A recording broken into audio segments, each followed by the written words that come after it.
Hey, Luke here, how's it going? I've been on a shopping spree at Amazon. I bought a new head unit for the Alfa Romeo and an underfloor subwoofer for my Volvo V70, which I'm going to be sticking right underneath here. Now this is going to be fitted to the factory head unit, and I'm going to tell you in this video whether it's worth £200 of your money.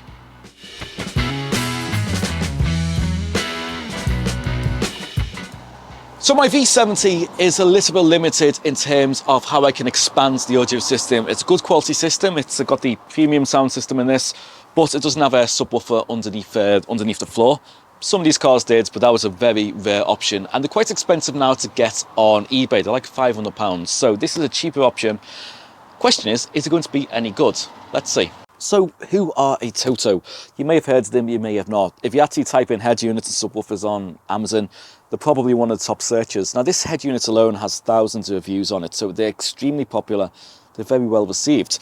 I've actually got one of their head units in my van already, an older one, and it's been very good.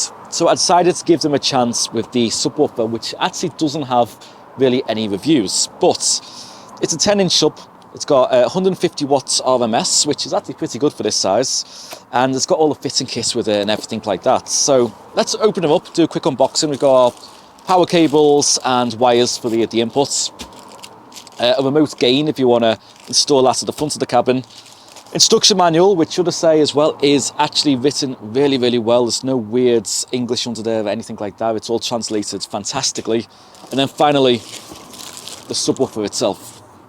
First things first, the overall quality of this sub, the build quality is amazing actually. This is thick metal, really, really well built, nice metal mesh on the top, down 5-inch driver there as well, and a decent array of ports on the back, everything you'd expect to be on there. One thing I am very disappointed with though is that this subwoofer won't connect to the Atoto head unit without an extra adapter, and I can't really forgive that when it's from the same brand. This is the cabling from the Atoto head unit, and this is the subwoofer output. It's a single RCA, and on here, on the subwoofer, it's left and right channel, so they really should include an adapter at least in the box to be able to convert from 2-channel to 1-channel.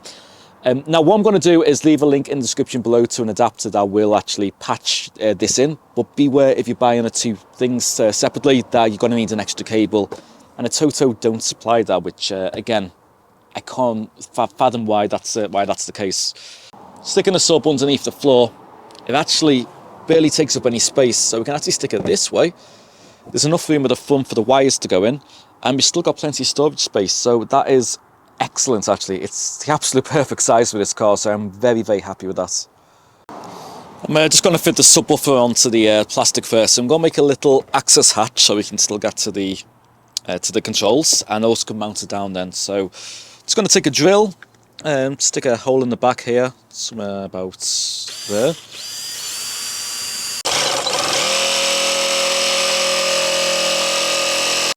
I'm just looking for the best place to run the negative or the ground from, and if you remove this access hatch near the rear light, there is actually that bolt here that holds the rear light in. So if I take the nut off it, stick that on, tighten it back up, you should get good ground to the subwoofer. Now I've just got to run the positive to the battery, so I'm going to connect this into the wiring harness here.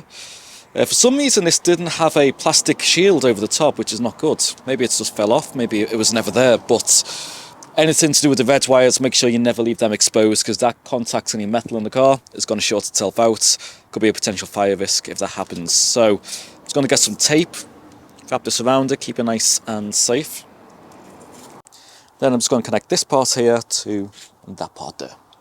If you want to be extra safe, make sure you actually disconnect the air first. Alright, so we've got the power cables running underneath, that's all good. Now we actually need to give a signal to the subwoofer. So we're going to be using the rear speakers in the D pillars on both sides. So these actually pull off quite easily. So if you actually pull the grill off and pull the tab out and then push that up, the whole thing will come out. And as you can see, there is the plug that goes into, and conveniently it's labelled positive as well. Now on the wire, on the plug, the one that's got grey and white, that's your positive. Now I've chased this wire back down underneath here. So actually you don't have to do this if you're following what I'm doing. And then on this wiring loom that's coming through, got the grey and the white wire. So I'm going to tap into this feed, and this is actually the feed that the factory subwoofer uses anyway, so doing exactly what Volvo did. So I'm going to split these wires here, put my left channels into these, the positive and negative, and then I'm going to do the exact same thing to this side as well. We've got this wired up, so the left side is the green wires, and this is wired all the way underneath here, under the plastic, and then on some block connectors here. So I'm going to tape all this up, keep it nice and secure, then do the exact same thing to the right hand side, and then that is all our input sorted. The hardest cable to route has been the remote power on. So this goes to an ignition live somewhere in the car, and when this receives a little bit of power, signal gets sent to the subwoofer and turns the amplifier on. But everything in the fuse box on this car seems to be a permanent live. It seems to be like things switched on, relays and such. So what I'm going to do, I'm going to run this wire from the back of the car all the way to the front power socket, because that one is an ignition live. So I've come through the boot to the bottom of the seat here and along this plastic, and here's my wire. I'm going to bring it over to the center console, so run it under the seat to here, join the wire and extend this out to the power socket at the front. I've actually extended this out to the front seats. So I'm going to shove under the carpet here, and then it's come out on this side of the seat where I've joined the wire, and it comes up through the side of the center console, out through here, and then I can wire it into the back of this power socket, and we're all done.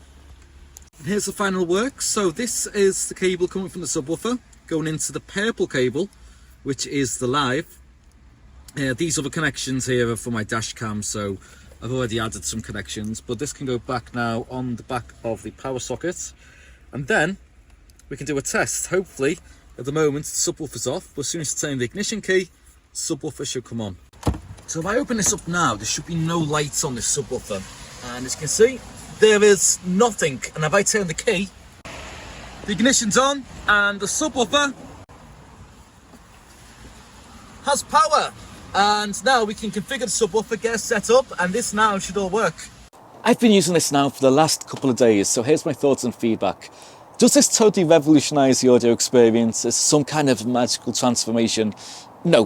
What it does do though is just round out the bottom end and allow everything to be a bit more balanced, because every speaker in the car now is kind of focusing on what it's good at doing. Now, this is subtle, I will give it that. It's not going to be something that shakes the car or anything like that, but it does add a better quality sound to the car. And if you've got a car with smaller speakers, because bear in mind this has 8-inch woofers, so it can move quite a bit of air up front anyway, you will see more of a benefit with this anyway. So maybe the lower spec V70s with the 6.5-inch woofers will feel the enhancement of the subwoofer a bit more than my car would. But because the internal amplifier on the car now isn't working as hard to deliver those bass frequencies to the door, I can actually crank the volume up a bit more. There's less vibrations coming through the doors as well, and there's less distortion. So it's a nice, cleaner sound, which is really where it starts to come into its own. And there is a bit more of a low down kick as well. I can feel that there's just a few beats I didn't feel in particular songs, which are now coming through the car nice and subtly. Is it worth £200 though? Well, that really depends on what your expectations are.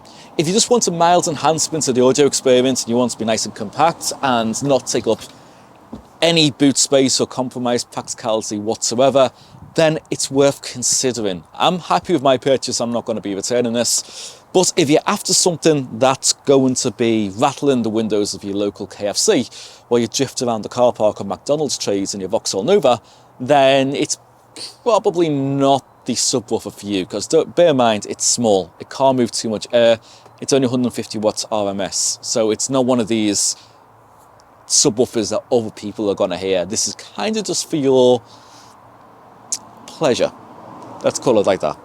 So anyway, I'll leave a link in the description below. It's an affiliate link, but there is a £30 voucher, £30 off offer at the moment, I think, so I don't know how long that's going to be on there for, but if you want to check it out, links are down there. I will be doing a head unit from Atoto in a couple of weeks on the Alpha 159, so I'm also happy to be reviewing that soon as well.